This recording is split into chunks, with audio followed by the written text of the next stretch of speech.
Kasus pagar laut misterius alias laut bersertifikat di perairan Tangerang, Banten terus berbuntut panjang. Menteri Agraria, Tata Ruang dan Badan Pertanahan Nasional atau ATR BPN, Nusron Wahid kembali mengambil langkah tegas. Nusron Wahid memastikan 8 pegawai telah dikenakan sanksi terkait sertifikat tanah di laut dan perairan Tangerang. Ke-8 pegawai tersebut diantaranya Kepala Kantor Pertanahan Kabupaten Tangerang, JS, Kepala Seksi Penetapan Hak dan Pendaftaran SH, serta ET, mantan Kepala Seksi Survei dan Pemetaan. Ke-8 pegawai atau pejabat tersebut akan dikenakan sanksi pencopotan jabatan. Bahkan bila ditemukan ada unsur pidana, Nusron Wahid menyebut akan memprosesnya secara hukum. Kita melakukan audit investigasi terhadap proses penerbitan sertifikat tersebut. Dari hasil audit tersebut, kita merekomendasikan pertama, rekomendasi pencabutan lisensi kepada KJSB, Kantor Jasa Survei Berlisensi. Nah, kemudian kita memberikan sanksi berat, pembebasan dan penghentian dari jabatannya pada mereka yang terlibat kepada 6 pegawai dan sanksi berat kepada 2 pegawai. Kabar pencopotan para pejabat di Kementerian ATR BPN ini dilontarkan Nusron Wahid secara terang-terangan saat mengikuti rapat kerja dengan Komisi 2 DPR RI di Gedung DPR RI Senayan, Jakarta kemarin. Dalam kesempatan tersebut, Nusron memaparkan hasil kerjanya terkait polemik pagar laut yang terjadi di Laut Tangerang. Nusron mengungkapkan pihaknya juga akan memeriksa perairan lainnya yang terindikasi adanya penyalahgunaan sertifikat seperti perairan di Bekasi, Jawa Timur, Subang, Sumeneb, dan Lampung.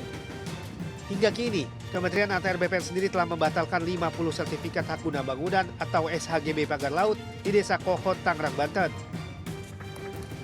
Nusron bahkan menyebut pembatalan SHGB masih berpotensi akan bertambah. Dari Jakarta, Kevin Pakan dan Dimas Widardi melaporkan.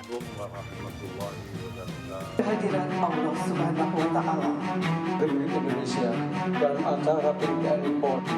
Presiden Prabowo Subianto menekankan soal ciri khas negara yang gagal tercermin dari tentara dan polisinya yang tidak berhasil menjalankan tugas. Hal ini disampaikan Prabowo saat memberikan arahan pada rapat pimpinan atau Rapim TNI dan Polri 2025 kemarin. Dalam acara bertajuk Sinergitas TNI Polri guna mendukung terwujudnya asa cita itu, Prabowo mengatakan, tentara dan polisi adalah bagian dari suatu negara yang memiliki suatu kekuasaan khusus. Prabowo menyebut mereka diberi kekuasaan oleh negara untuk memegang monopoli fisik dan monopoli senjata. TNI dan Polri adalah 2 institusi yang merupakan wujud dari kehadiran negara, wujud dari